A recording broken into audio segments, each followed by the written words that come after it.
Históricamente, a las mujeres se nos ha puesto en un campo de batalla por la reivindicación de los derechos que, si bien nos corresponden, nos han sido duramente arrebatados durante años. La política, lo social, lo laboral, entre otros, son espacios que se han mantenido en reserva para el hombre y lo doméstico ha quedado para la mujer. A pesar de eso, hemos siempre sabido estar a la altura de las circunstancias, rompiendo barreras y prejuicios que se nos han impuesto durante siglos. Abrazo, aprendo y no dejo de agradecer el legado de tantas que han dado su vida por la incansable lucha de la reivindicación de la mujer y el de aquellas que, desde cada uno de sus espacios, ha resistido, ha sido valiente y ha marcado la diferencia en este mundo. El domingo recién pasado, las calles de todo Chile se llenaron de miles de mujeres pidiendo por nuestros derechos sexuales y reproductivos, justicia, igualdad, no más femicidios, entre otros. Alzamos nuestras voces llenas de rabia por las injusticias, dolor por las que ya no están, pero también de mucha esperanza y alegría por lo que sabemos que se viene para nosotras. El 8 de marzo no celebramos, el 8 de marzo vibramos, sentimos y conmemoramos a todas aquellas que estuvieron antes que nosotras, forjando los cimientos que hoy nos sirven de guía para la construcción y el desarrollo de un mejor mañana. Sigamos luchando por ese futuro en el que no tengamos que salir con miedo a la calle, en el que no tengamos que lamentar ni pedir justicia por los femicidios que ocurren día a día. Un futuro en el que las niñas no sean mutiladas en ninguna parte del mundo, en que quien se sienta mujer realmente lo sea a ojos de todos. Un futuro en el que no tengamos que salir a la calle a exigir derechos, sino que exista un sistema que realmente los garantice y resguarde. Un futuro más justo y amoroso para con nosotras. Soñemos siempre y hagámoslo en grande. Seamos las arquitectas, el alma y motor de ese futuro que se nos avecina. Construyamos juntas este mundo justo, sororo e igualitario. Pero no nos olvidemos nunca que feliz va a ser el día en que no falte ninguno.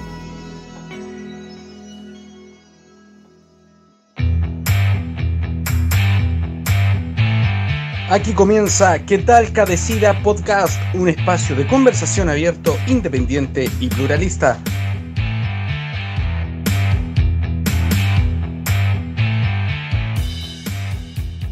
Bueno, estamos nuevamente en este podcast ¿Qué tal Cadecida? En este proceso constituyente. Ya estamos a jueves 12 de marzo, a un día de cumplirse 2 años de este gobierno y evaluando la continuidad de aquel gobierno, a casi una semana de este exitoso y multitudinario 8M.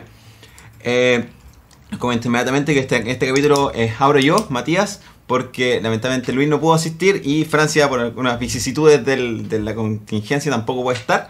Pero tenemos invitados que van a darnos una buena conversación sobre un tema bastante complejo y muy contingente en este momento.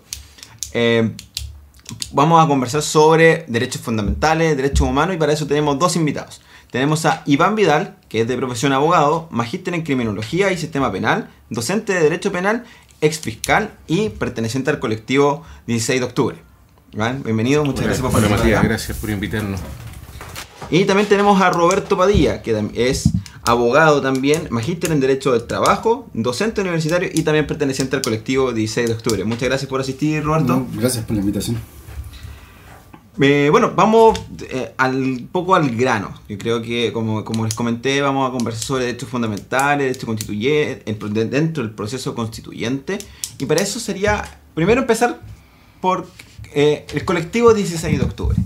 Acá en Talca, el colectivo 16 de octubre, para quienes no saben, es un grupo de abogados que han hecho bastantes labores, de cierta forma podemos llamar sociales o de ayuda. ¿Podrían contar un poco más qué es lo que los unió, cuándo se unieron y cuál es el objetivo del colectivo? Sí, por supuesto.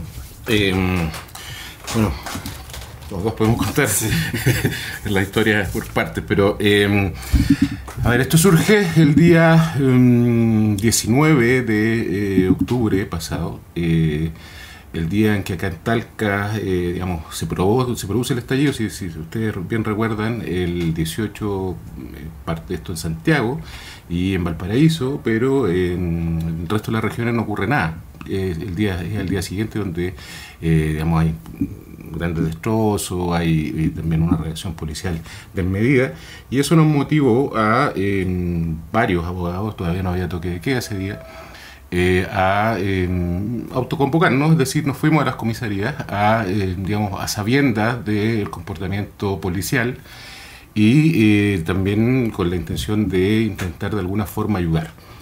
Y así fue como el primer día habíamos 3, después 5, 8 y bueno, empezó a crecer, ahora somos bastantes más. Y básicamente nos dedicamos a la defensa de derechos fundamentales, eso es lo que hacemos. Es decir, estamos en varios frentes. Estamos en el frente digamos, de comisaría, atender a detenidos en comisaría. Estamos también en cuando digamos, el contingente lo permite, en los centros de salud, observando manifestaciones. Además de eso hacemos cosas como esta, es decir, difusión de derechos, y también tenemos una línea de trabajo que tiene que ver con la apruebo y con la convención constituyente, la asamblea constituyente, digamos, le cambiaron el nombre, pero convención constitucional, dicen el voto, claro, para que nadie claro, se confunda. claro, La constituyente. Claro, exactamente. Y eso, no sé tú, Roberto. Cooperar, nada más, complementar un poco lo que dice Iván, que es la historia precisa, pero decir que, claro, efectivamente somos abogados, pero también tenemos cooperación de licenciados, egresados y estudiantes de Derecho, y están ahí también poniendo el hombro súper fuerte, un grupo bastante rico en cuanto a su heterogeneidad. Y todos hacen mucho aporte, y las líneas son esas, básicamente la que decía Iván, hacemos observación. Estamos en manifestaciones, en comisarías, en los centros de salud, ya que nos están moviendo cuando se supone que llevan a contratar lesiones, están moviendo por básicamente ya recibí información de que llevaron a unos detenidos a Maule, al SAR de Maule en una oportunidad. Entonces estamos en la medida de lo posible y en la medida como tengamos contingente, estamos precisamente haciendo esa labor de observación básicamente. Y bueno, también se han presentado querellas a propósito de... Hacen seguimiento del proceso, sí. Después también. Sí, hemos presentado querellas, hemos presentado recursos de amparo, recursos de protección. Fuimos de hecho los primeros que alegamos un amparo en contra del toque de queda. El primero a nivel nacional, me refiero. O sea, había uno presentado en La Serena anterior a nosotros, pero fue declarado inadmisible con la sola presentación. Nosotros tuvimos la oportunidad de alegar. No nos fue bien, eso es un hecho. En Santiago sacamos un votito, eso sí, en la Corte Suprema, pero creemos que era nuestra tarea y sigue siendo nuestra tarea el día de hoy. Esto es absolutamente voluntario, también paso el dato, es gratuito, absolutamente gratuito. Nosotros no cobramos por ninguna clase de asesoría, presentación de acciones judiciales, en fin, no hay pagos de por medio, esto es absolutamente voluntario. ¿Cómo lo podría contactar alguien en el caso de la necesidad, de la contingencia de una manifestación, verse detenido injustamente o creyendo injustamente y tratar de contactarse con alguna ayuda, asesoría en ese caso? Es fácil. Sí, están ahí. Estamos, ¿cierto? Cuando estamos en comisaría, estamos en comisaría. Pero también tratamos de identificar, tenemos identificaciones para los efectos, estamos trabajando en obtener otro tipo de elementos que nos hagan más visibles, pero también tenemos redes sociales, básicamente. Tenemos Instagram, Facebook, aunque en Instagram aparecemos como Colectivo 16 de Octubre, en Facebook no podemos aparecer así porque nos los dejó pero en la página de Facebook sí aparece como Colectivo 16 de Octubre, entonces también se nos puede contactar por ahí. Y hay correo abogados DDHH Talca. De esa forma se puede comunicar en Gmail. Y de esa forma la gente se puede contactar con nosotros efectivamente en casos relacionados con el actor policial, el actor de las fuerzas estatales en manifestaciones. Hay una primicia además, que a partir de mañana ya debería estar operativo. Vamos a tener un número para WhatsApp. O sea, desde que este capítulo esté al aire, escuchándose, ustedes van a tener un WhatsApp para que puedan recibir información de requerimiento de alguna persona. Exacto. Esto de cierta forma un poco desmitifica al abogado pretencioso y transforma al abogado en un participante activo de la sociedad. O sea, siempre ha habido disculpen, pero siempre ha habido este mito como que el abogado para el diablo nomás y nunca para el resto de las personas. Y aquí claramente ustedes están haciendo un trabajo muy importante, como le dijiste tú, desde el 19. Bueno, creo que varios de nosotros tuvimos ese día y vimos el actor del medio ese día, que fue bastante complejo. Y bueno, llevan ya casi 5 meses. Sí, exactamente. Exactamente. Yo no sé si tú viste este documental Winter of Fire. Sí, Bueno, Ucrania. ¿te acuerdas la primera parte donde este abogado dice empezó esto y mi laptop lo cerré y no lo volví a abrir en un mes? Bueno, eso nos pasó sobre todo entre, yo te diría, hasta diciembre más o menos. Bueno, fue el momento como más álgido, hasta ahora, porque durante el verano igual como que disminuyó un poco. Sí, bueno, una disminución ciertamente. Y también hubo un cambio de estrategias de parte de las policías. Parece que se le olvida y volvieron a hacer masacres de nuevo. O sea, mira, fíjate que hay menos detenidos que antes, pero igual son hartos, no estoy diciendo que no estoy minimizando, pero no son las cantidades dantescas de los primeros días. Pero sí hemos detectado prácticas que son bien preocupantes, como por ejemplo apaleos a transeúntes sin ninguna prueba, sin nada de que estuvieran realizando nada. Los suben a los carros, los maltratan, o a la micro, los maltratan, después los trasladan y los dejan en alguna otra parte. Meros amedrentamientos, una especie de sí, escándalo Claro, público. y de eso no queda registro, porque por último, si le hacen, lo otro que están haciendo mucho es tomar gente y por lo que sea, y en la comisaría deciden si es un control de identidad o no. O sea, digamos, la carreta delante de los bueyes, en el fondo, actúan y después explican su actuación, cuando tendría que ser al revés. O sea, si yo voy a controlar la identidad de una persona, lo que tengo que hacer es tener un indicio, o al menos tener algún antecedente de que esa persona tiene una orden de detención pendiente. De lo contrario, no procede el control de identidad. Y además, otra cuestión que también es importante, digamos que la comunidad se entere, el control de identidad termina cuando la persona se identifica y el carabinero constata que no tiene, digamos, la información que estaba buscando, si es que se trata de un control de identidad investigativo.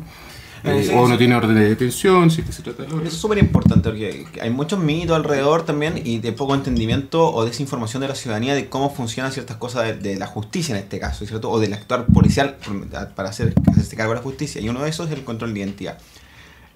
El control de identidad, el carabinero me lo puede realizar en cualquier momento, en cualquier situación, por la razón que él quiera pedirme mi identidad. No, tiene que haber un contexto. No, tiene que cumplir requisitos. Hay dos controles de identidad, por lo menos así se enseña. ¿Ya? Un control de identidad es el investigativo, que está en el artículo 85 del Código Procesal Penal, que es lo que dice esa norma, que si el policía detecta a alguna persona que eventualmente cometió un delito, se apresta a cometer un delito o tenga información, o sea, puede ser incluso un testigo, puede controlar su identidad si es que cuenta con al menos un indicio. Es decir, yo tengo que tener, para ser más gráfico, yo te veo lanzando una cuerda a un muro y te empiezas a colgar. Debo suponer como funcionario policial Exacto. que eso va a ser un delito. Exacto. Entonces, en ese caso yo podría controlar tu identidad. Fija, o tú vienes caminando con las ropas manchadas de sangre. Pero aún así es un criterio muy del funcionario. Exacto, sí. Por eso vimos como en este video que se viralizó ayer, del muchacho que está frente a la moneda chiflando solamente y van y le hacen un control de identidad. Claro, Que no es un control de identidad. Sí, no era técnicamente el control de identidad, pero efectivamente se daba lo que tú dices, ¿cierto? Igual que hay cierta arbitrariedad para el funcionario. Además están, como estaba diciendo Iván y todos los que hemos estado en comisaría lo hemos detectado, resulta que le están poniendo la etiqueta después a la diligencia, por decirlo de alguna forma. Es decir, lo toman como si fuese pesca de arrastre, toman a la gente y luego ven si es que hay antecedentes para dejarlos detenidos por desorden o si no, nada, dicen que simplemente los tomaron para hacerle un control de identidad y listo. Y el control de identidad consiste, bueno, me piden mi carnet, que es el documento oficial que me Exacto. identifica. Pero si no pudiera tener mi carnet, ¿puedo presentar una fotocopia, una licencia, el papel de la universidad, algo que tenga mi nombre y mi RUT? Sí. Sí. Mi foto. Sí, sí. Y a partir de ese momento se acabó el control de identidad, por lo tanto hay una cuestión que también se convirtió en práctica, que es que toman a las personas y se las llevan. Eso no es un control de identidad. Si tiene su carnet de identidad o algún documento, no sé, el pasaporte, el carnet de la micro, el carnet de manejar, en fin, cualquier documento que acredite tu identidad, que tenga tu foto, el carabinero debería constatar únicamente si tú tienes una orden de detención, por ejemplo, pendiente o algo pendiente, y nada más. Y en general eso lo pueden hacer in situ, no es necesario que te lleven a comisaría para preguntar claro, si lo que tienen una y que lo que hay que entender es que el control de identidad es una herramienta para dos fines. Uno, para aclarar un delito previamente cometido en que tú participaste, ibas a participar o que fuiste testigo. Para eso, o sea, en el fondo, esa es la finalidad del control de identidad. Para eso te tendría que el carabinero o el funcionario de la PDI pararte y decirte pasen a su carnet, un control de identidad. Y la otra opción, que es el preventivo, que se dice, que ahí es algo como esoterismo jurídico, ¿eh? Porque el carabinero te controla la identidad porque de alguna forma él intuye que tú tienes una orden de detención pendiente, porque de lo contrario, si supiera que tienes la orden de detención pendiente, va y te detiene, por cierto. Se me hace cara conocida. Claro, y claro, es una norma que sirve para el etiquetamiento, para los chascones, para los pelos rapados, por jeans y zapatillas, en fin, o tiene pinte flight, ¿cierto? O tiene tatuaje, en fin. Y esos son los criterios, o sea, al final, digamos, hay un etiquetamiento absoluto respecto de la población objetiva a la que va dirigida el control de identidad preventivo, que hasta antes del estallido era digamos, el joven pobre de población, normalmente ligado al narco, ¿cierto? No muy arriba. Asumiendo que es una persona que es como desconocido de la bola, que se supone que hace tal cosa, el carabinero llega y lo controla. Claro. O sea, de hecho, hay gente que yo ese concepto lo denomino son personas de propiedad policial que están siendo todos los días o casi todos los días hostigados porque todos los días se le acerca el carabinero que lo conoce, le pide el carnet, le preguntan qué anda, en fin. O sea, es una práctica, digamos, es una norma la del control de identidad que la verdad es que es prima hermana y cada vez más cercana de la detención por sospecha.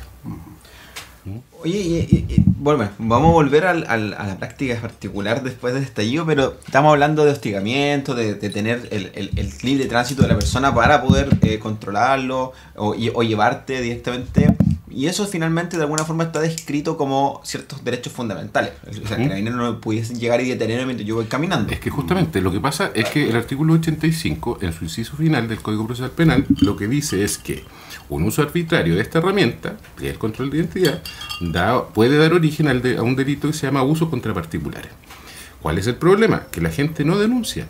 Además, eventualmente podría darse la figura de la detención ilegal, que también es un delito.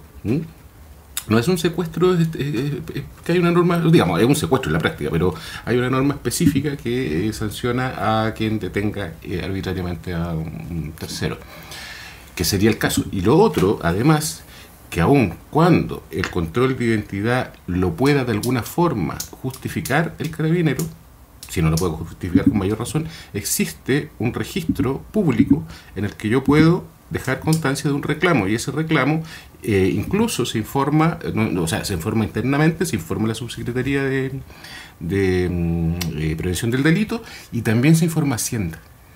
Y es re importante eso, porque si las personas empiezan a reclamar, y lo pueden hacer desde su casa a través de la página de Carabineros, la OIRS, ¿ya? Conversamos en la última reunión precisamente que teníamos que... Claro, y la gente debe reclamar. Perfecto, considerando que la institución de Carabineros se autoinvestiga y poco y nada sabemos. Sabemos que le ha gustado a Fabiola todavía. Mira, la importancia de eso te lo voy a graficar así. El día... no el día.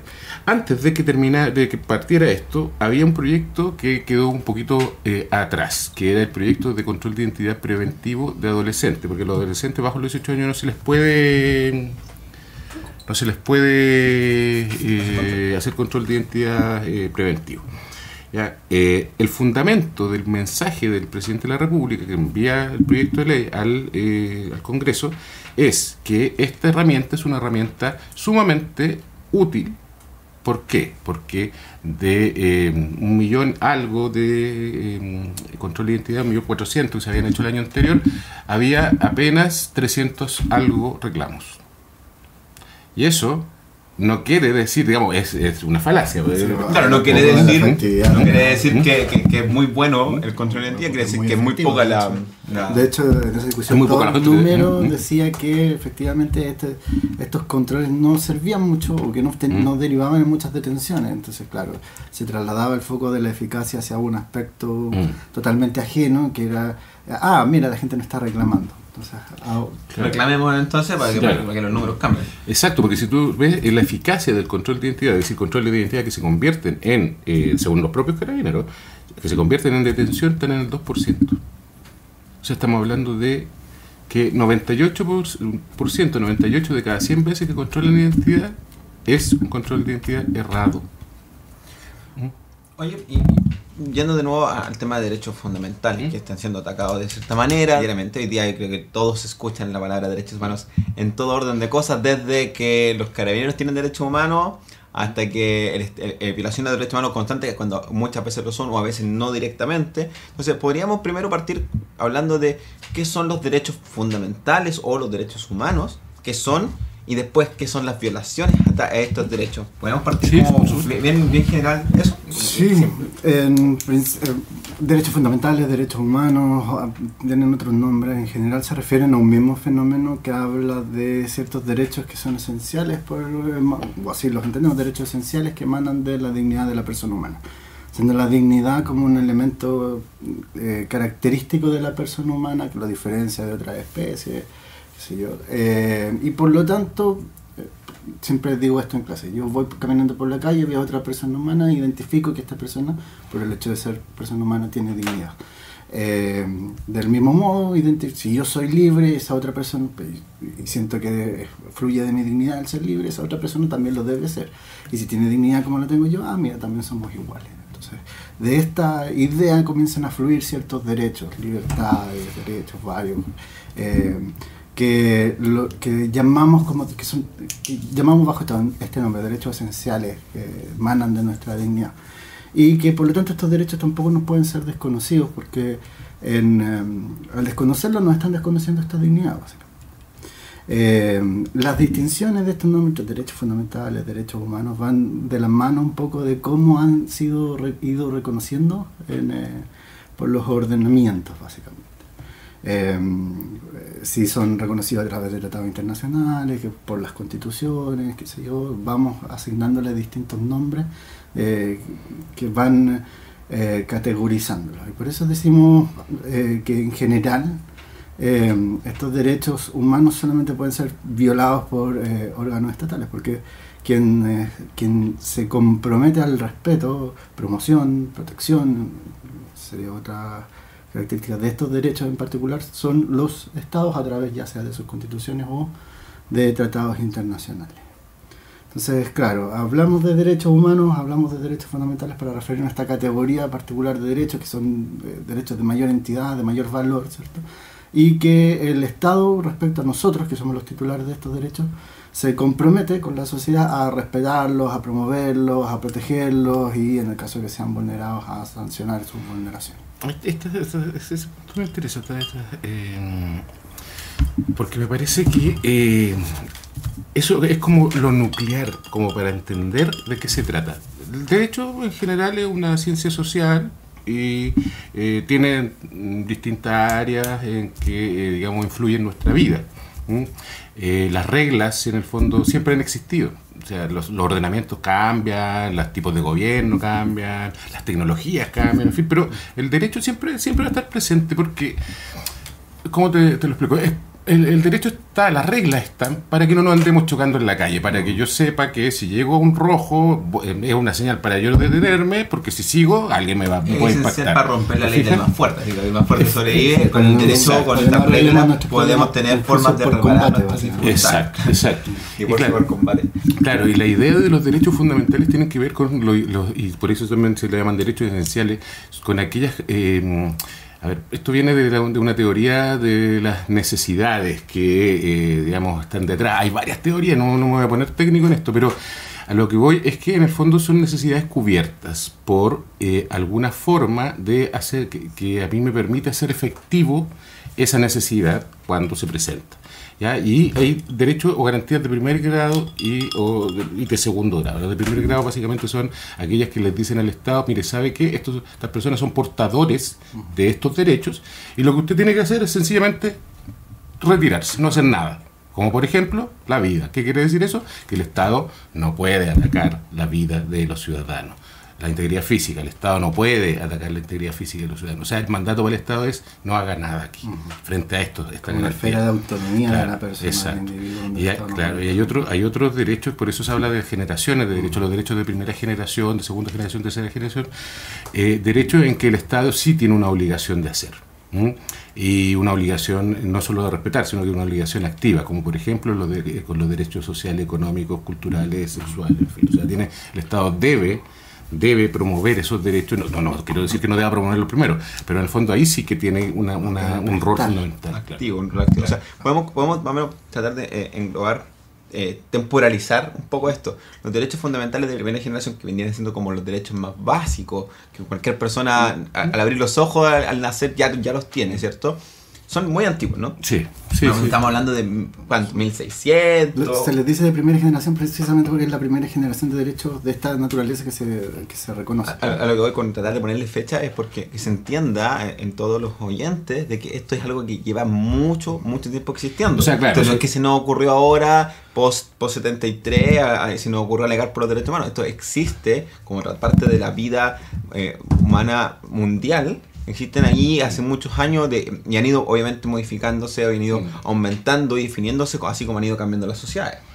Claro, si uno se va a la historia del derecho, se encuentra con que, por lo menos en la genealogía de lo que son los derechos humanos como doctrina aparecen después de la Segunda Guerra Mundial, podemos irnos muy atrás, o sea, podemos irnos al 1214, que ahí está la primera carta de derechos que entre Juan Sin Tierra y el rey en Inglaterra, y los señores feudales, donde él les reconoce a los señores feudales ciertos derechos, solamente a los señores feudales estamos hablando, pero que en el fondo constituye el primer acto escrito en que el monarca se desprende de parte de sus potestades y las entrega.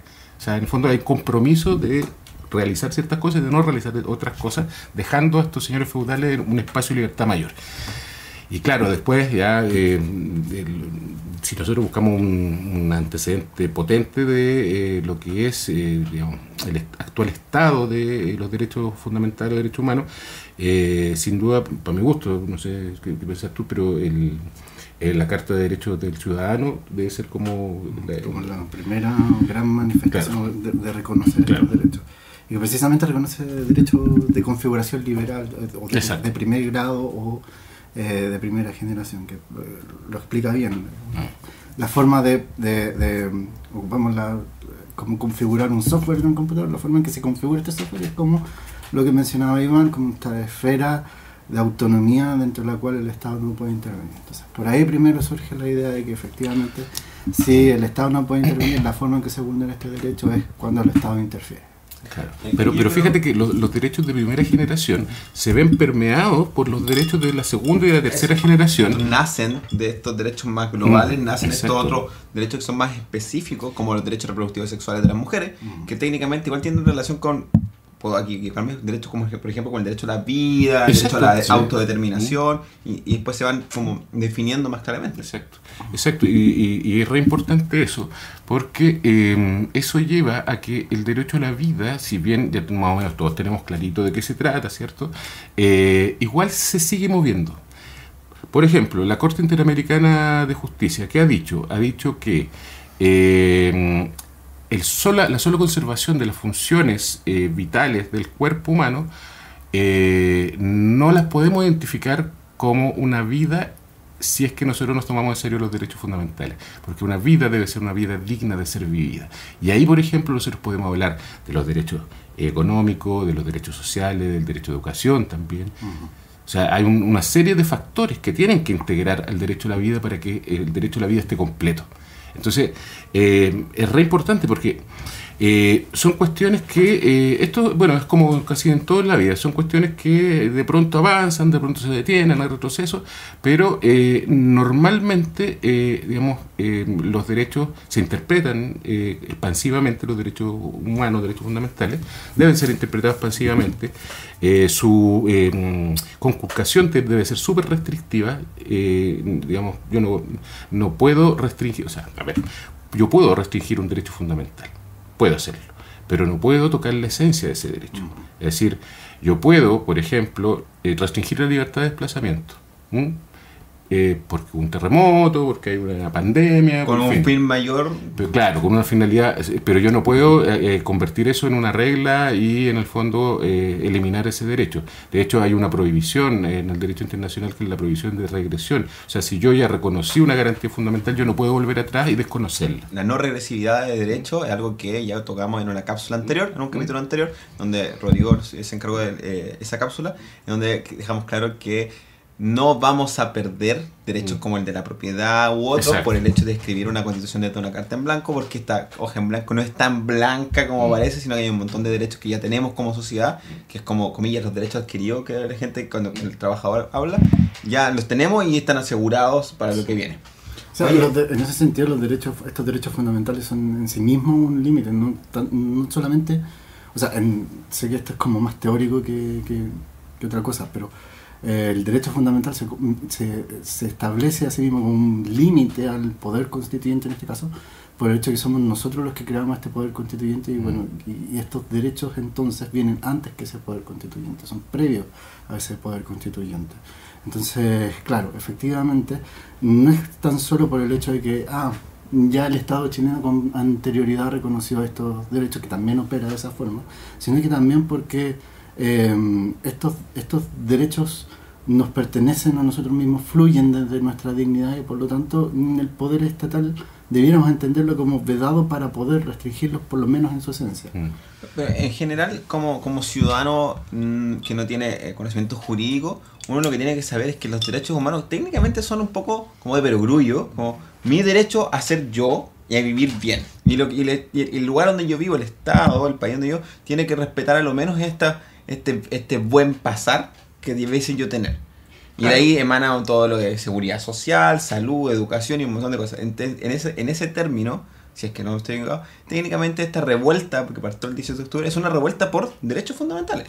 Toda la gente dice, es por AFP, es por eso, pero esos son derechos fundamentales. Sí. Entonces, cuando hablamos de que tenemos que cambiar la Constitución, es porque estamos hablando de cosas grandes, no estamos hablando solamente de las particularidades, de todas las cosas que nos afectan, porque todas estas particularidades al final se engloban en cómo nuestra Carta Magna presenta estos derechos como regla social.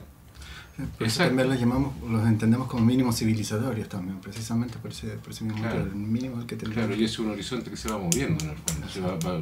Nunca lo vamos a alcanzar, pero la idea es, digamos, ir en esa dirección, en la dirección de la progresión de los derechos, la progresión de la protección de los derechos, de los sistemas reparatorios, por ejemplo, cuando se vulneran. Pero quería hacer un pequeño alcance, que no sé si quedó muy claro de esta conversación. Que si bien los derechos humanos, cuando hablamos de derechos humanos, estamos hablando de derechos fundamentales, cuando estamos hablando de derechos fundamentales no necesariamente estamos hablando de derechos humanos. La doctrina de derechos humanos surge contra las prácticas de los estados que atacaron a sus propias naciones, a sus propios ciudadanos durante la Segunda Guerra Mundial. Trae como consecuencia la creación de la ONU, la Carta de Derechos Humanos de la ONU, que digamos, si bien es una declaración, no es vinculante por sí misma, genera reglas que se llaman del soft law, que son, digamos, sirven para interpretar otra clase de tratado. Y justamente por eso es que uno no puede decir Carabineros tiene derechos humanos. Porque la persona de Carabineros los tiene, pero el carabinero tiene un derecho fundamental y si alguien lo ataca siendo civil, comete un delito. Y eso no quiere decir que no se esté protegiendo su derecho fundamental, porque en el fondo la protección ex ante, se le dice protección, pero en realidad es una reacción, que es la protección que le brinda a la víctima el sistema de justicia. A diferencia de eso, cuando el Estado se organiza para atacar a su propia población, estamos hablando de violaciones de derechos humanos. Los agentes del Estado tienen que cautelar, proteger, etc. Y en ningún caso conculcar ni atacar, salvo que haya una causa legal. Por ejemplo, cuando a ti te toman detenido con una orden de detención de un juez que está basado en un debido proceso legal, etcétera, porque digamos ameritaba que te tuvieran que detener porque eres peligroso, lo que sea, ¿ya? Bueno, en ese caso, quien te toma, igual, digamos, vulnera tu derecho a la libertad ambulatoria. Es un secuestro en estricto rigor, ¿cierto?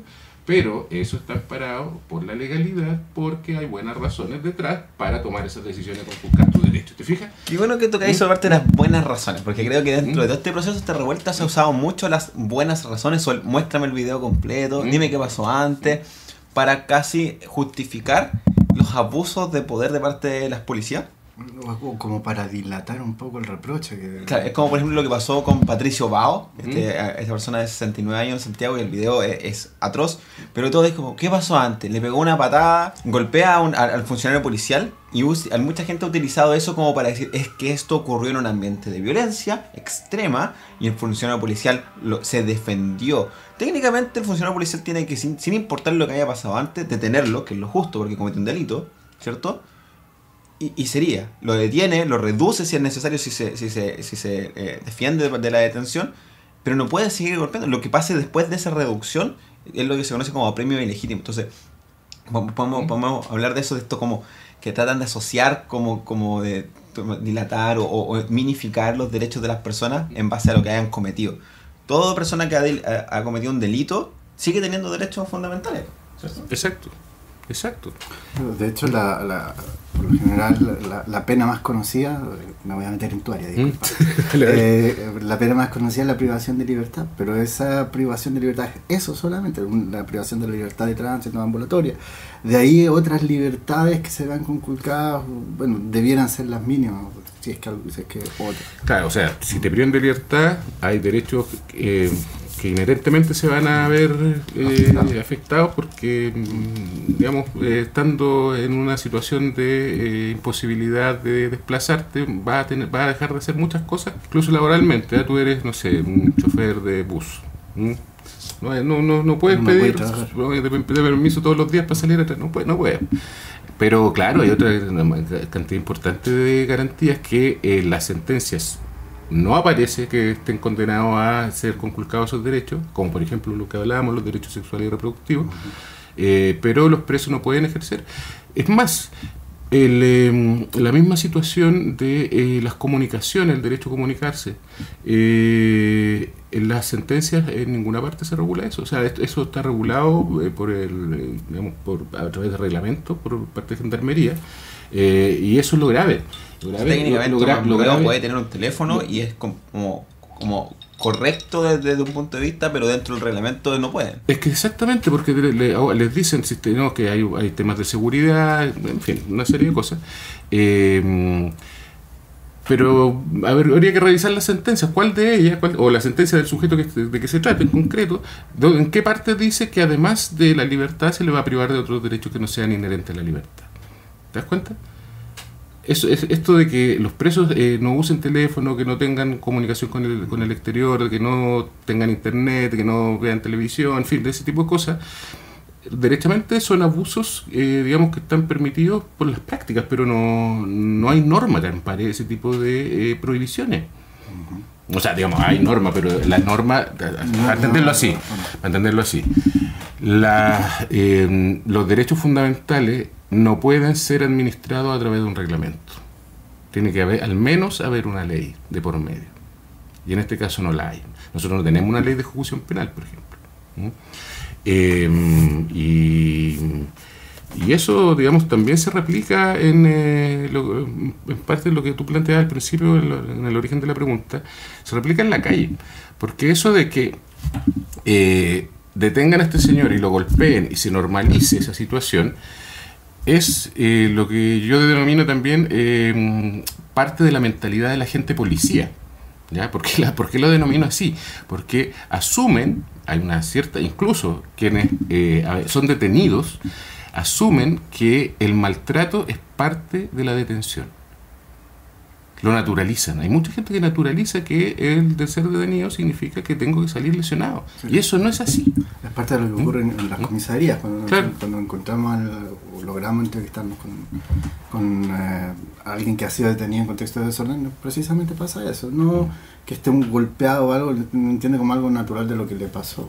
No como un exceso. Supongo que hay cierto nivel de ajetreo que si yo me opongo a la detención, obviamente van a forcejear y lo más probable es que vaya a tener alguna lesión mínima. Sí, puede ser. Pero puede darse. Por una cuestión de forcejeo natural. Pero más allá de una vez ya reducido, me tomaron las manos, ya cualquier cosa extra, un golpe en la cabeza ya no va.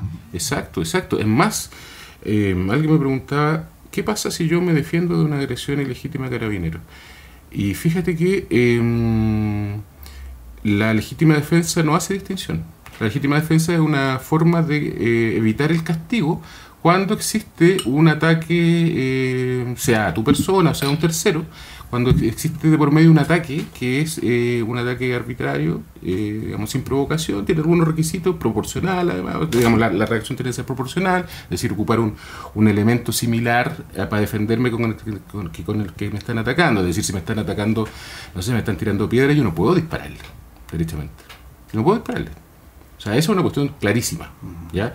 Por lo tanto, si un carabinero agrede a una persona, quien es agredido se puede defender, sí, se puede defender.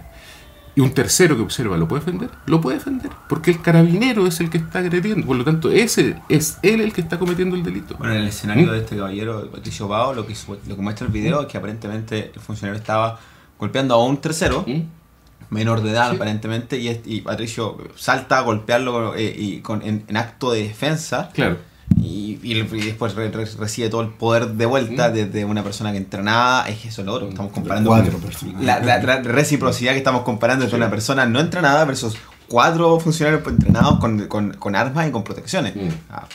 Yo creo que ni siquiera hay reciprocidad si atacamos puños con puños. O sea, yo espero de hecho porque a él lo formalizaron, lo tuvo detenido, lo formalizaron. Yo espero, y se querellaron. Yo espero que el defensor, porque a mí me da la impresión de que por ahí debería ir la defensa de su caso, tome al menos en consideración la posibilidad de invocar la legítima defensa, porque a mí me da la impresión de que podría darse, en ese caso en concreto, tendría que tener más antecedentes, pero al menos las mismas imágenes que muestran carabineros dan cuenta de eso. Entonces, claro, él golpea a este señor, pero ¿en qué contexto lo golpea? Lo golpea defendiendo a una tercera persona. Y luego es atacado, parcialmente, como bien dices tú, por gente entrenada, etcétera, etcétera. No hay comparación. Una última pregunta antes de cerrar este bloque.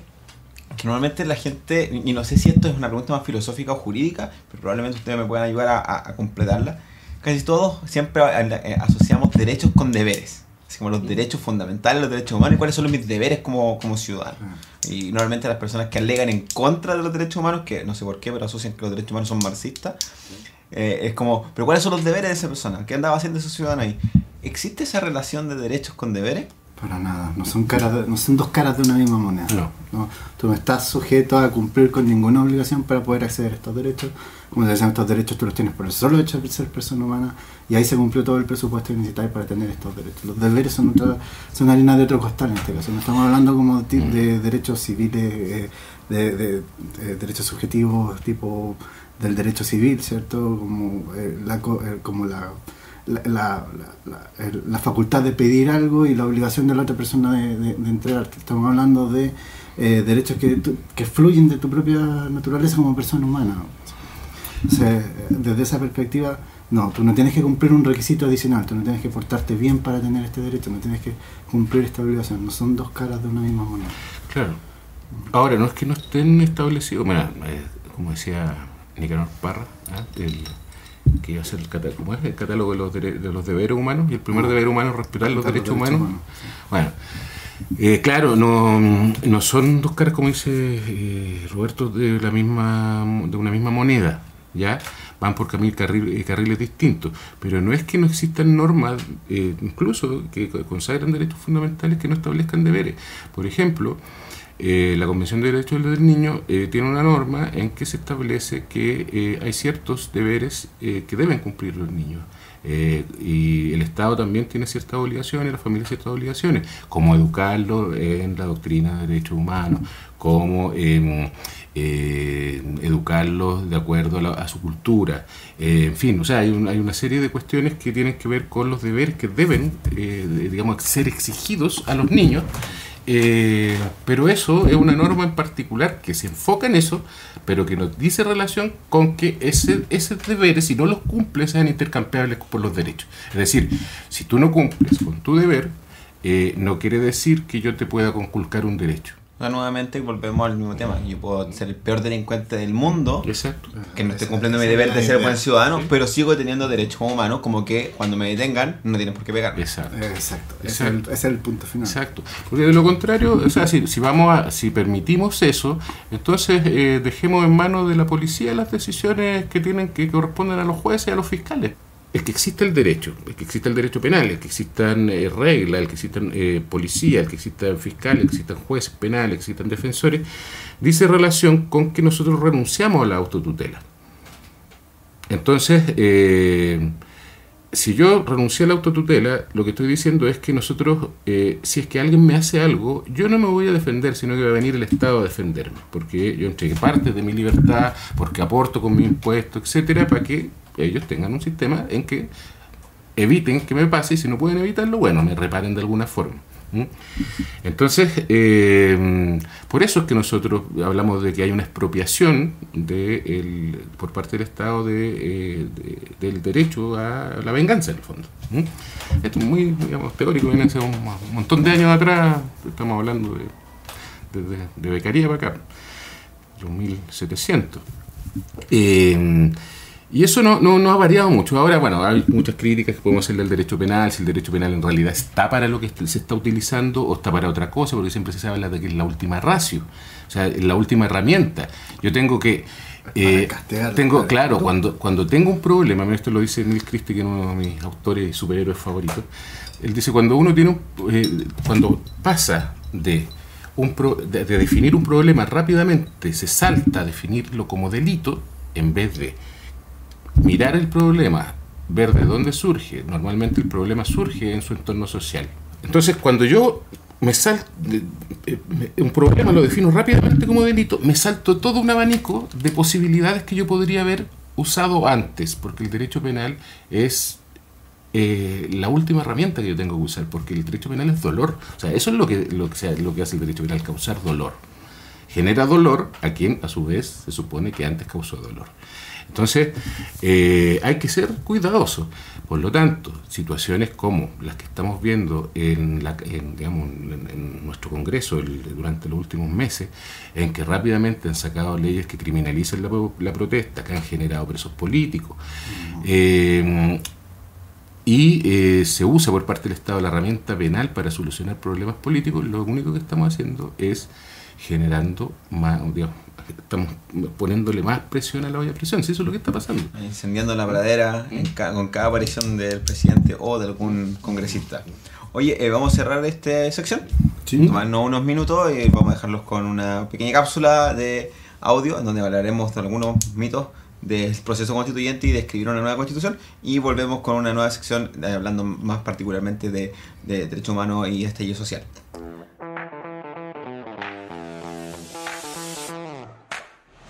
La expresión hoja en blanco, referida al actual proceso constituyente, ha sido polémica y ha dado lugar al surgimiento de algunos mitos respecto de los cuales trataré de dar algo de luz. Lo primero a señalar es que cuando hablamos de hoja en blanco, lo que se quiere decir en realidad es que esta es el punto de partida de la confección de una nueva constitución. Esto significa que, de ganar la opción apruebo en el plebiscito del 26 de abril, el órgano constituyente que sea electo, convención constitucional o mixta, deberá partir su trabajo desde una hoja en blanco, configurándose un mandato para dicho órgano para que el producto de su trabajo sea, lisa y llanamente, una nueva constitución. No una constitución del 80 reformada, ni una constitución de otro estado adaptada al estado chileno, tampoco una especie de formato tipo o modelo de constitución rellenado para hacerla chilena. Esta debe ser, desde su redacción, completamente una nueva constitución con un nuevo texto. no significa partir de cero, pues no se puede ignorar una tradición política, jurídica, institucional, internacional, etc., de más de 200 años de vida independiente.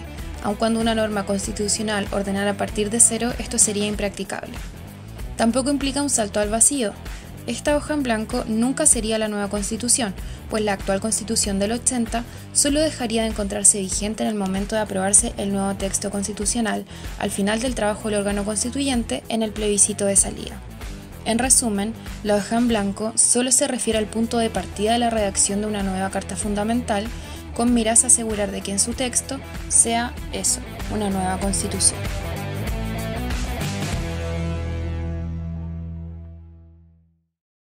Volvemos con esta segunda sección en este podcast de ¿Qué tal Cadecida? Estamos conversando sobre derechos fundamentales y derechos humanos y queremos enfocarnos hoy día ahora a hablar un poco más de el proceso desde el 18 de octubre. Volvemos un poco a lo que estuvimos al principio, de cuando el colectivo 17 de octubre se formó. Pero tengo una pregunta bien particular para ti, Roberto, en el aspecto laboral. Mucho se ha hablado de que todas las manifestaciones, todo este proceso que trata de defender derechos, finalmente afecta los derechos de otros a moverse o en particular a trabajar. Básicamente la gente alega de que no puede ir a trabajar, sobre todo los primeros días con la quema del metro o aquí en Talca con todos los desórdenes que ocurrieron. La gente no podía ir al centro a trabajar o tenía que salir más temprano del trabajo, lo que creo que era muy bueno, más temprano del trabajo y por lo tanto no podía ejercer su derecho a trabajar. ¿Cómo chocan estos derechos de manifestarse, de trabajar o de salir de mi trabajo para poder ir a manifestarme? ¿Cómo se ordena eso? ¿Cuál sería el ordenamiento jurídico de aquello? Sí, no, efectivamente. Hay que entender que estos derechos, si bien forman parte de un todo y uno trata de entender los que funcionan como armónicamente, la verdad es que estos derechos a veces se superponen unos con otros, de repente chocan, de repente qué sé yo. Y claro, evidentemente, bajo esa lógica no podríamos sostener que uno de estos derechos sea tan granítico con respecto a los demás que gane siempre, ¿cierto? Sino que hay que ir determinando caso a caso, efectivamente, en el caso particular, cuál de estos derechos se dé en favor del otro. Lo que llamamos jurídicamente de forma técnica ponderación o armonización cuando se habla de otra técnica. Es decir, poner en una balanza los derechos, o no solamente derechos, sino que bienes jurídicos, ¿cierto? Ponerlos en una balanza y ver en atención a qué medida se adopta, qué derecho se ve conculcado, cuál era la necesidad de la medida, cuál era la justificación de la medida, qué tanto se vio conculcado el derecho. Y ahí, de poner todos estos elementos en la balanza, sale la respuesta, o debiera salir la respuesta, de si la afectación del derecho en cuestión es tolerable o no es tolerable. El hecho de que haya un montón de gente ejerciendo su derecho a manifestarse, a protestar y todo eso, significa o la afectación que eso produce a los derechos de una persona, a su libertad de desplazamiento, por ejemplo, es tolerable o no por nuestro ordenamiento. Y en este caso, claro, hay gente que sacaba a relucir que la protesta afecta la libertad de desplazamiento, la libertad de trabajo de las personas y qué sé yo. Pero claro, quedémonos en el ejemplo de la libertad de desplazamiento, que creo que es más sencillo de explicar, ¿cierto? Esta protesta, por ejemplo, no me impide llegar del punto A al punto B, solamente significa que yo, para llegar del punto A al punto B, no voy a poder tomar la ruta en la cual la gente se está protestando, sino voy a tener que tomar una ruta alternativa. Entonces, claro, desde esa perspectiva, ese choque de derechos, la libertad de manifestación, de protesta del grupo versus la libertad de desplazamiento del otro, me parece que ahí no hay una afectación del derecho de desplazamiento que haga que la manifestación sea intolerable. Técnicamente no está prohibiendo tu desplazamiento, está modificando tu ruta. Y con respecto a la libertad de trabajo, yo creo que en particular es lo que se refiere al derecho a trabajar. Bueno, de partida tenemos una constitución en la cual el derecho al trabajo no existe. Existe la libertad de trabajo, precisamente porque se tomaron derechos de segunda generación y se expresaron en términos de derechos de primera generación. Entonces, claro, y además por un pequeño perjuicio, porque la gente decía, no, el derecho al trabajo significaría que el Estado tiene que proveerle trabajo a la gente y eso no se puede hacer. En realidad De eso no se trata el derecho al trabajo, se trata de trabajo en condiciones dignas. De hecho, si tuviésemos un derecho al trabajo, lo más lógico sería que frente a la manifestación el trabajo, el hecho de ir a trabajar se viera un poquito modificado para efectos de que el trabajador no vea afectada su seguridad. Eso sería más conforme con el derecho al trabajo que alegar porque no me permiten trabajar. Y con respecto a lo de la libertad de trabajo, bueno, ahí hay que ver casos, es una cuestión casuística, en concreto, se tendría que analizar en concreto. Porque, por ejemplo, si hay una manifestación, y esto me tocó porque estuve haciendo capacitaciones en relatorías, precisamente mientras estaba desenvolviéndose los primeros días del estallido, antes de los toques de queda, los estados de excepción y todo eso. Estuve haciendo relatorías en Santiago, en escuelas sindicales. Y precisamente una de las preguntas era, bueno, y si yo veo fuego, ¿quién me avisa, básicamente? ¿Quién me avisa que puedo salir del lugar de trabajo? Si hay una protesta fuera de mi lugar de trabajo y veo fuego, ¿quién me tiene que decir que yo estoy autorizado para salir? La respuesta era súper sencilla, absolutamente nadie. Si tú ves fuego, sale arrancando, porque ¿qué te vas a quedar haciendo ahí ¿te vas a esperar a que te quemes? No, sale arrancando. No hay ahí una salida intempestiva que sería una causal de despido ni nada, porque está en juego tu derecho, tu integridad física. En algún momento, cuando estuvo esto, sobre todo lo más complejo en Santiago los primeros días, te escuché y no sé muy bien que en un artículo de la ley o en algún decreto o en algún reglamento, no sé, pero que supuestamente el trabajador podía invocar uno de estos artículos para decir que siente afectada su seguridad, tanto en su trayecto de ida de regreso al trabajo, por lo tanto no asistía al trabajo. Los 184 y 184 bis del Código del Trabajo regulan el deber de protección del empleador hacia sus trabajadores, una obligación. ¿Y eso cuándo se puede usar?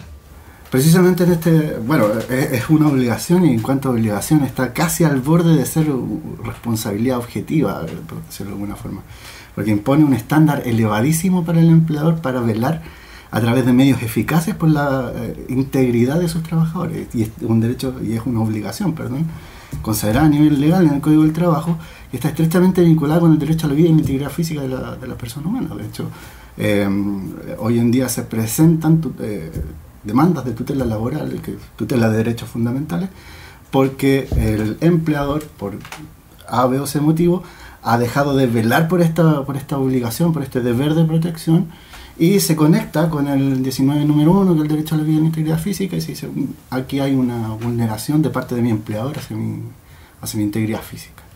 Entonces, en todo momento el empleador tiene que velar por la integridad física de sus trabajadores y adoptar todas las medidas que resulten eficaces para lograr ese objetivo.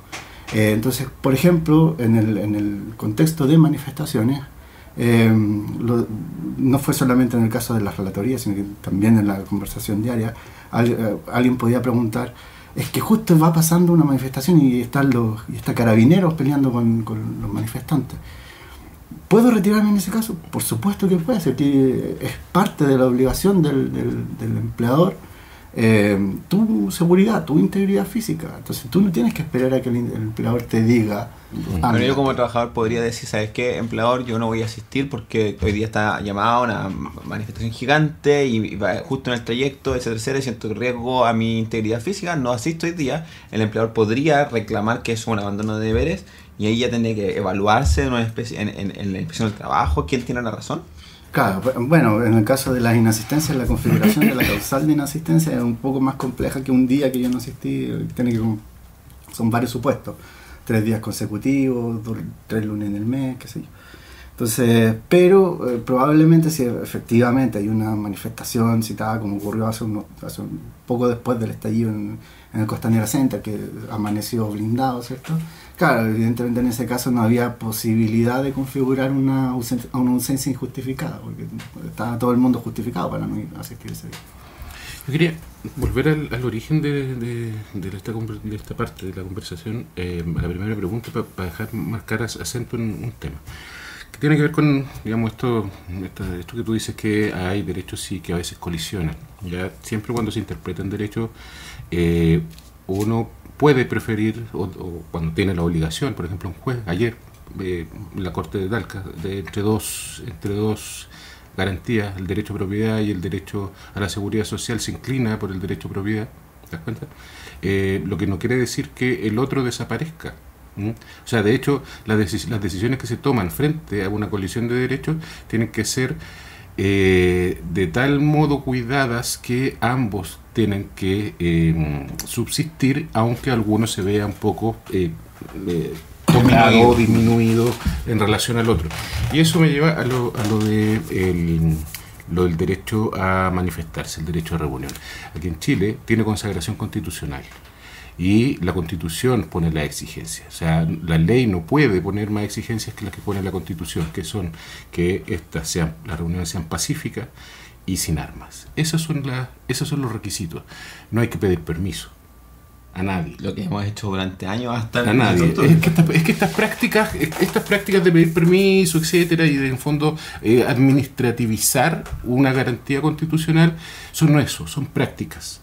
No son, digamos, una interpretación correcta de la norma. Es tan práctica que incluso había gente que decía, ¿cómo esperan que Carabineros no actúe de la manera que actúan si es una marcha no autorizada? Es que en cierto término nunca debía autorizarse una marcha, claro, porque no es necesario.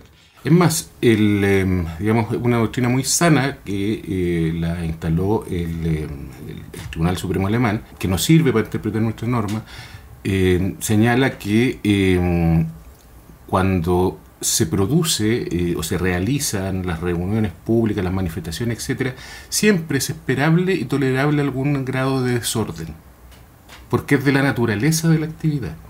Entonces, ¿cuál es la función de la policía, por ejemplo, en la marcha? La función de la policía en la marcha es asegurar que el ciudadano se manifieste pacíficamente y sin armas. Si es que no hay una manifestación pacífica, o si es que esta, digamos, se muestran armamento de alguna clase, ahí es donde el policía está autorizado para actuar, porque antes, si es una manifestación pacífica, él tiene que estar al margen, evitando, por ejemplo, que se meta un auto y atropelle a la masa. Cuidando la marcha, así como lo hicieron con la marcha del rechazo. Que tenían arma. Exacto. Bueno, justamente ese comportamiento es el que debiésemos esperar de Carabineros siempre. Sin embargo, bueno, sabemos que la realidad es distinta. Bueno, yo he visto actuar a Carabineros porque alguien está rayando la MUNI.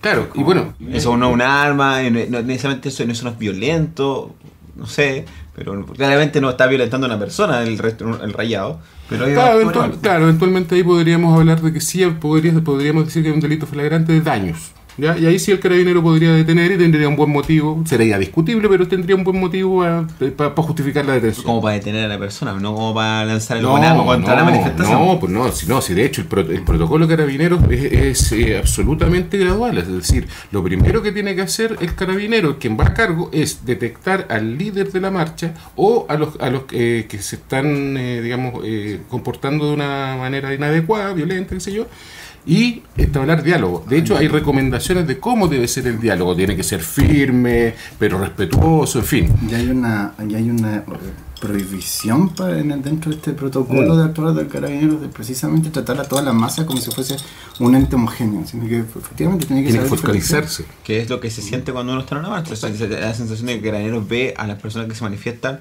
a todos como delincuentes. El hecho de hacer disturbios al orden público, ya te consideran un delincuente y a todos por igual. Claro.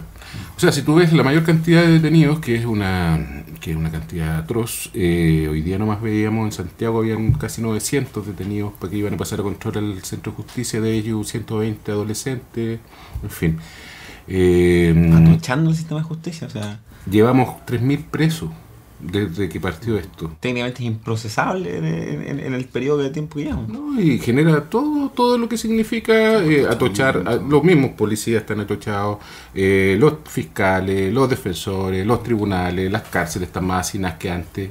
Y estamos en un nivel de esquizofrénico, porque ayer el mismo Mario Rosa aparecía, no sé, estaba hablando en la comisión del Senado. Sí, me preguntaron por Gustavo. Y claro, cuando decían me preguntaban por Gustavo, pero él mismo decía, chuta, mis funcionarios están haciendo hasta turnos de 18 horas y más.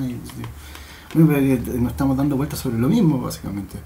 Este es un tema todo esto es un tema de derechos fundamentales. Efectivamente, ese funcionario no debiese estar Muchas personas dicen, oye, pero es que los funcionarios están actuando así porque también están privados de sueño, de descanso, están trabajando 18 horas. Técnicamente, que el Estado los haga trabajar a ellos más de tantas horas, también están mirando sus derechos como trabajadores. Sí, exactamente. Eso es. Exactamente. Y en una institución que está tan, no solamente de legitimancia, es como que está en estado tan terminal, que precisamente hasta en eso, hasta en su organización y cómo trata a sus funcionarios, es una institución que ya deberíamos decir, ¿sabes qué? Se acabó, Carabineros. Hay que empezar Dejémosla como un recuerdo, nada más. Sí, hay que pensar necesariamente en otra policía. Tengo una pregunta. Que siempre, cuando hablamos de derechos humanos, todos se enfocan mucho en la violencia física de los derechos, de cómo se violan los derechos humanos. Y siempre hablamos de apremios ilegítimos, tortura y violencia extrema que se da en el contexto de hoy día. Pero también existe otro tipo de violación a los derechos humanos. No solamente el que me peguen es una violación de mis derechos. ¿Cierto? Sí. Porque hasta ahora nos hemos enfocado exclusivamente como sociedad en estas violaciones de derechos humanos. Estamos acostumbrados desde el 73 para adelante en ese tipo de conceptos. Pero ¿en qué otros momentos podemos encontrar yo puedo decir que mis derechos humanos han sido violados por el Estado, obviamente?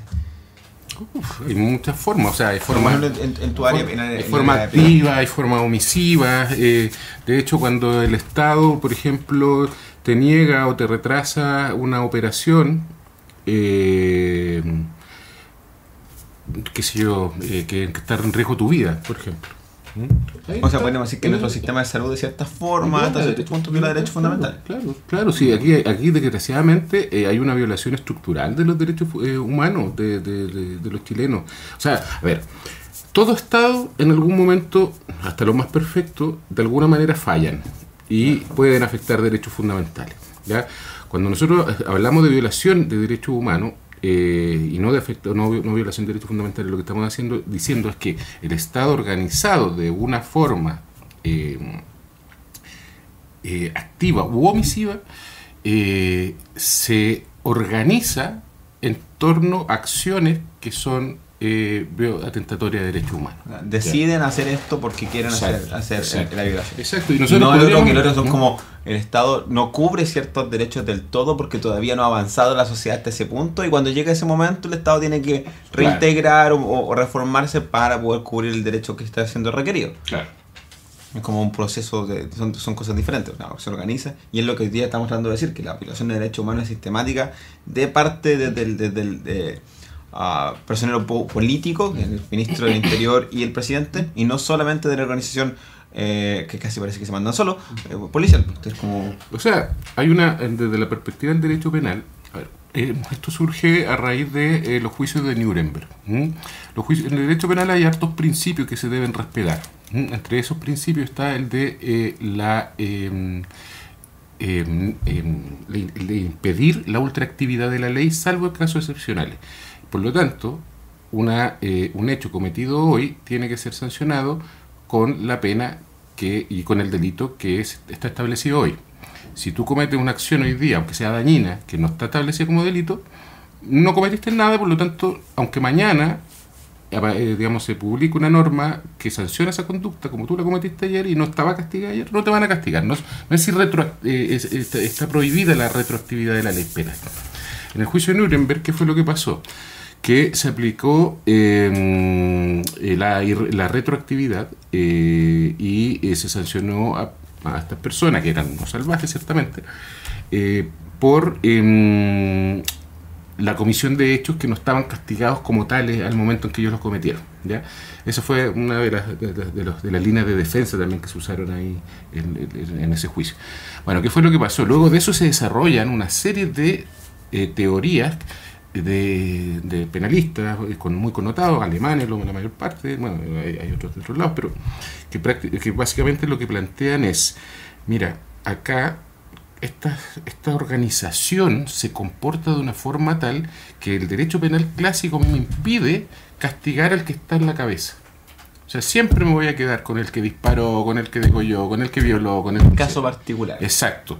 Pero resulta que cuando se trata de una actividad organizada, el hecho de pertenecer o dirigir esta organización de poder a mí me hace partícipe de los actos de mi subalterno, como autor mediato se dice. Es decir, yo no fui el autor directo material de los hechos, pero yo estoy a cargo de esta institución y yo organizo las políticas de esta institución.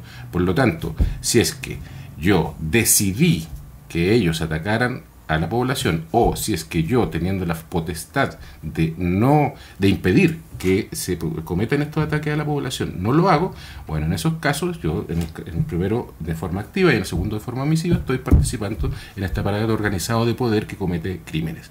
Por lo tanto, igual tengo que responder. Es lo que decimos del presidente y en este caso el ministro del Interior, que o ellos como políticos tienen mandatado a Carabineros a hacer la violación de derechos humanos y atacar de esa manera a la población, o los Carabineros se mandan solos y ellos no tienen poder, por lo tanto también son responsables de no tener el poder sobre las fuerzas policiales que debiesen responder hacia la policía. Claro. Por eso tiene a tal punto el poder, tiene a tal punto el poder que él cuando quiera puede cambiar a su ministro del Interior o puede cambiar al jefe de la policía. Y de hecho hoy día es un clamor popular que ese general se tiene que ir. Sí, no, era solamente decir que por eso de tanto en tanto, porque me imagino que hay cierto nivel de conciencia con respecto a esta idea que comenté, Iván, es que no se demoran tanto en levantar la idea del exceso individual. Básicamente la idea de que el funcionario se está mandando solo y estos son solamente estos 4 que por ese motivo en ese momento reaccionaron a la provocación, nada más. Como una práctica de la institución, cuando hacen algo bueno es la institución la que hace cosas buenas, pero cuando hacen algo malo son el funcionario el que hace algo malo. O sea, claro, uno de los elementos que uno tiene que buscar para determinar si es que hay una violación de derechos humanos, uno solo, no es, y no es la única exigencia, hay otras formas, es la sistematicidad. La frecuencia también te puede dar, luces. La forma de organización. Y nosotros la verdad es que, claro, uno puede escuchar un discurso político interesado de quienes están involucrados en esto y quienes son quienes tienen que dirigir a Carabineros. Pero, en la práctica hemos detectado tantas conductas que son repetidas, sistemáticas, en todo Chile. ¿Qué está ocurriendo acá en Talca con lo que está ocurriendo en Santiago? Claro, lo hablábamos hace un par de días atrás. No sé si se acuerdan ustedes de haber sido el penúltimo o el antepenúltimo día del toque de queda, en que Santiago tenía, o sea, habían horarios diferenciados en Chile y que se lo fueron corriendo hacia más tarde. En Santiago ese día era a las 8 de la noche el toque de queda. Valparaíso voy a inventar, no me acuerdo exactamente, pero me parece que era a las 21, Concepción a las 22. Bueno, la cosa es que aquí en Talca, eso sí me acuerdo clarito, era a las 00 horas el toque de queda. Bueno, ¿qué pasó? Ese día había marcha en todo Chile. Se empieza a desarrollar, o sea, antes de que llegue la hora del toque de queda en Santiago, se empieza por parte de Carabineros a atacar a la gente, sistemáticamente, de un momento a otro, a las 8 de la noche. Resulta que acá quedan 4 horas. Y exactamente a esa misma hora, en todo Chile, empezó la represión. No, aquí era casi secreto a voz, te sabía así como, anda a marchar y cuando sean como 10 para las 8, ándate si no querés tocar gas lacrimógeno. Claro, pero te das cuenta, o sea, en el fondo, si el argumento era, mira, que está cumpliendo con el toque de queda, eso era para Santiago. Pero ¿por qué actúa a la misma hora en todo Chile Carabineros? O sea, ¿es casualidad? ¿Es casualidad? Es lo menos cuestionable. Es que eso es lo que me pregunto, ¿es casualidad? Yo veo difícil que sea una casualidad. Que hay una instrucción que precisamente está esta orden. Con todo eso sí, y solamente pensando en algo que de la discusión se nos está yendo, se nos está quedando abajo. Tenemos 4 informes. Eso te iba a preguntar. ¿Qué relevancia tienen los informes de organizaciones internacionales? Y 5 si contamos. A propósito de ello, yo me quiero sumar algo que leí estos días atrás que habría dicho el profesor Claudio Nach, ¿cierto? Con respecto a que sí, está bien, eventualmente tenemos que llegar a preocuparnos sobre si hay sistematicidad, si hay generalidad del ataque de parte del Estado hacia la población. Pero estos 4 informes de derechos humanos nos dicen que en estos momentos están ocurriendo violaciones graves de derechos humanos en Chile, independiente de que sean generales, sean sistemáticas. Y eso ya en sí mismo es preocupante y ya debieran motivarnos a todos básicamente a solicitar, a pedir de la forma que no sea posible que esto se acabe. ¿Qué vamos a hacer como ciudadanos? O sea, tenemos 4 informes de entidades internacionales, Human Rights Watch, en la Comisión Interamericana de Derechos Humanos, la Comisión de Derechos Humanos de la ONU y Amnistía Internacional, Sí. más el Instituto Nacional de Derechos Humanos. 5 entidades que han dicho que esto está mal. Y da lo mismo. O sea, ni siquiera Human Rights Watch, que está más asociado al mismo lado político del gobierno, fue el único informe que comentaron y dijeron, sí, vamos a hacer algo, pero no pasa nada. ¿Qué podemos hacer como ciudadanos para exigir que las cosas se modifiquen? Más allá de seguir en la protesta, más allá de mantenerse en la campaña, más allá de votar en el plebiscito e intentar que las cosas cambien. Sabemos que la Constitución, una nueva Constitución conversada entre todos, podría cambiar ciertas situaciones, pero al mismo tiempo no es la madre de todas las batallas y tampoco es la solución hoy día. Claro, pero hay que pensar en eso. O sea, hoy día los ciudadanos, la verdad es que estamos bien en este estado de cosas, estamos bien desprotegidos, porque quien nos tiene que proteger nos está agrediendo, quien tiene que evitar que nos agredan desde el mando no lo está haciendo, por el contrario lo está apoyando. Le reclamamos, no está comprometido con la defensa. Exactamente, desgraciadamente las demás instituciones no están funcionando como debieran. La judicatura está al debe, la judicatura se ha hecho cómplice de esta barbarie, lamentablemente, y fíjate que sí es muy importante la Constitución, porque por ejemplo esta crisis hoy día podría tener una salida si es que tuviéramos un sistema o parlamentario o semiparlamentario en que se acabó la mayoría del presidente y tiene que llamar a elecciones. Hoy día, digamos, si estuviéramos con un sistema así, este gobierno ya hubiera cambiado.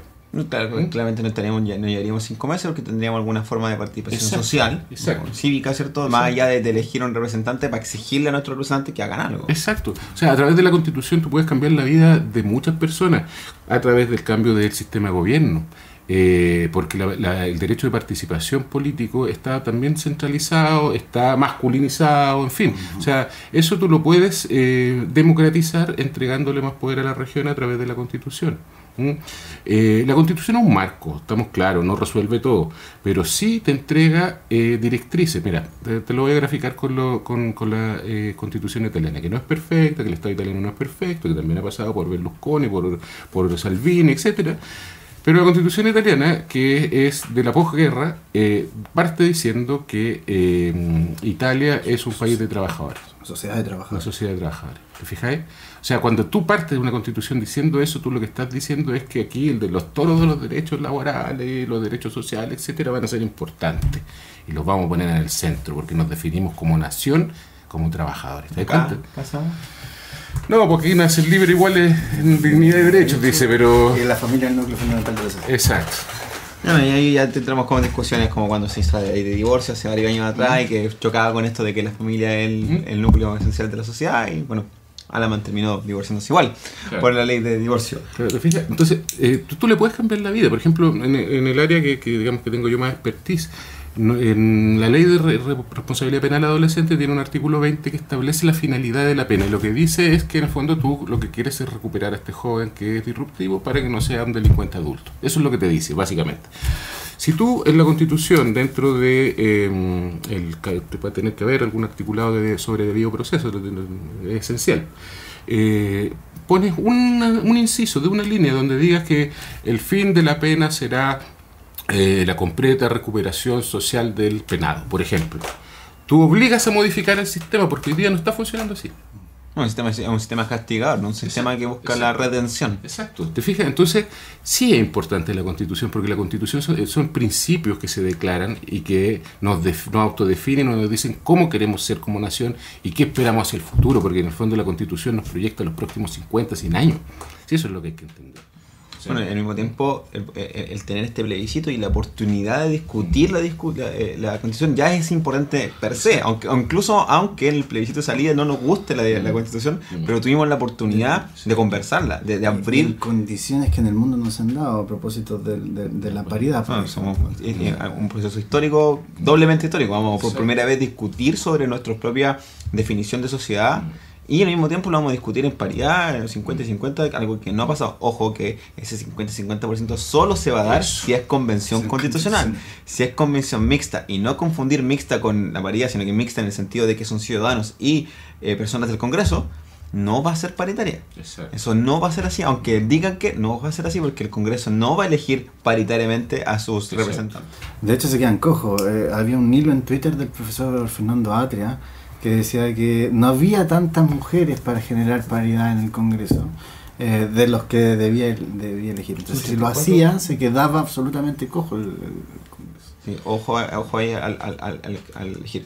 Ya, chicos, miren, llevamos ya bastante tiempo en esta conversación, así que vamos a tratar de cerrar con unas palabras al cierre, y me gustaría que dentro de estas palabras al cierre ustedes comentaran un poco qué esperan para este proceso constituyente que ya empezamos hace rato, pero que tiene su momento álgido este 26 de abril. ¿Qué esperan para lo que va a pasar ese día? ¿Qué es lo que esperan para después? Y desde sus propios lugares, como parte del colectivo o como sus propias labores, ¿qué esperan que la Constitución incluya dentro de sus perspectivas personales o como quieran informarla? Por favor, adelante. A ver, yo quisiera para este mes una participación, digamos, de la mayor cantidad de gente posible, y ojalá que el día de las votaciones, el 26, sorprendamos al mundo con el porcentaje de gente que vaya a votar. Hay que ir a votar, es una obligación, no hay que confiarse, todos creemos que va a ganar el apruebo, pero no hay que confiarse, la gente del rechazo es súper disciplinada y va. Pero si el apruebo se aprueba, valga la cacofonía, con una convención mixta, la verdad es que el objetivo se pierde. O sea, sin convención constituyente o asamblea constituyente, o constitucional, como le pusieron, la verdad es que los mismos de siempre se van a tomar el proceso de ahí en adelante, y ahí sí que yo creo que no nos va a terminar gustando la Constitución. ¿Qué quisiera yo? Que reuniera, que como fuera la Constitución, una Constitución breve, una Constitución de principios, una Constitución que consagre derechos de tercera generación, no solamente libertades como actualmente, y que contenga el reconocimiento de los pueblos originarios, el reconocimiento, digamos, o establezca normas que aseguren la paridad, no solamente en esta convención constituyente como pasó ahora, sino que en el futuro aseguren la participación de las mujeres en igualdad en las políticas, digamos, en el mundo político, en el área económica, en fin, es decir, establecer normas que nivelen la cancha para superar esas situaciones de abuso que han sufrido las mujeres, los niños, bueno, las minorías sexuales, los pueblos originarios, etc. O sea, digamos, si es una constitución de todos, tenemos que estar todos, absolutamente todos. De mi parte también, estoy bastante en sintonía con lo que acaba de decir Iván, en cuanto a que tengo el mismo temor o sea, no es un temor, tengo mucha confianza en que va a ganar el apruebo, que vamos a elegir la convención constitucional. Lo he explicado en otras partes, lo vuelvo a explicar. Para mí la convención constitucional y asamblea constituyente son exactamente lo mismo, dejemos de lado esa discusión, por favor, y tengo confianza en que estas van a ser las dos opciones que van a ganar el día 26, pero sí tengo algo de temor en que quizás no sea una victoria en los términos que la estamos pensando. Por eso también se hace el llamado a quien esté escuchando esto, que por favor acuda, que vote, que no nos relajemos. En cuanto a lo que espero de la Constitución, estoy muy en sintonía con Iván, lo vuelvo a repetir. No espero que tengamos una Constitución como la actual en el sentido de su extensión, sino que tengamos una Constitución mucho más mínima, mucho menos autoritaria finalmente. Porque, por ejemplo, la Constitución actual nos dice incluso algo que hoy en día todos pensamos que es tan lógico que debiese permanecer en la próxima Constitución. El Banco Central Autónomo en la Constitución, en la nueva Constitución. Y uno dice, no, ¿por qué? Si en realidad esto es otro enclave autoritario. La autonomía del Banco Central se puede alcanzar a nivel legal. De hecho, es más fácil llegar a acuerdos a nivel legal que a nivel constitucional sobre la autonomía del Banco Central. Entonces, espero que sea mucho menor la Constitución de lo que es hoy en día. Que además de coincidir con Iván en que tengamos un cuerpo normativo en cuanto a derechos fundamentales, garantías constitucionales, como derechos constitucionales, como quieran llamarlo, que esté mucho más acorde a los tiempos, al mismo nivel de la evolución de los derechos fundamentales en el mundo. Pero fundamentalmente, y aquí está como mi principal deseo, que los actuales rasgos autoritarios de la Constitución, en lo que Gargarella llama la sala de máquinas de la Constitución, también se actualicen y los tengamos a niveles democráticos modernos, básicamente. Que tengamos muchas más posibilidades para que la ciudadanía participe en condiciones de paridad, como dice Iván, ojalá, pero que la ciudadanía participe en esta Constitución, que no esté tan alejada porque la Constitución le dice, no, si usted es dirigente social, si usted es dirigente vecinal, si usted es dirigente sindical, no puede participar, sino que volvamos a retomar la participación de la ciudadanía en la vida común y por supuesto también en la vida política, ¿cierto? Y eso es un poco lo que yo espero, que haya un reencantamiento a través de la Constitución y del proceso constitucional se produzca un reencantamiento de la ciudadanía con la participación y finalmente podamos decir, vivimos en una sociedad democrática. Muchas gracias, chicos, por haber participado con nosotros. Recuerden que ellos pertenecen al colectivo 16 de octubre, que está siempre en las comisarías disponible para apoyar y ayudar en las situaciones complejas que han ocurrido durante las manifestaciones. Nos pueden encontrar en Instagram y a través del correo que es abogadosddhhtalca@gmail.com, para que puedan contactarlo. Es muy fácil encontrarlo, son varios, están muy seguidos, siempre están en las comisarías, así que contacten con ellos. Recuerden, esto es Que Chile Decida, en su nodo Talca. Nosotros lo que buscamos es generar información que les ayude a ustedes a tomar una decisión. Para ello la información es poder, la información ayuda a eliminar la campaña del miedo. El miedo no les ayuda a pensar lo que quieren, la incertidumbre no es amiga de nadie. Para eliminar la incertidumbre hay que informarse y no duden. No duden en votar a prueba de convención constitucional. Lo que se escriba después vamos a tener que decidir si nos gusta o no. Así que queda mucho camino por delante. Y síganos en nuestras redes sociales. Somos que Chile Decida Maule en Facebook, @quetalcadecida en Instagram. Y está nuestro podcast disponible en todas las plataformas: Spotify, iTunes y YouTube. Muchas gracias, Roberto. Muchas gracias, Iván. Gracias a ti. Terminamos este capítulo. Y aquí cerramos otro capítulo de Que Talca Decida Podcast. Hasta la próxima semana y te esperamos con nuevos invitados. Síguenos en redes sociales y comparte.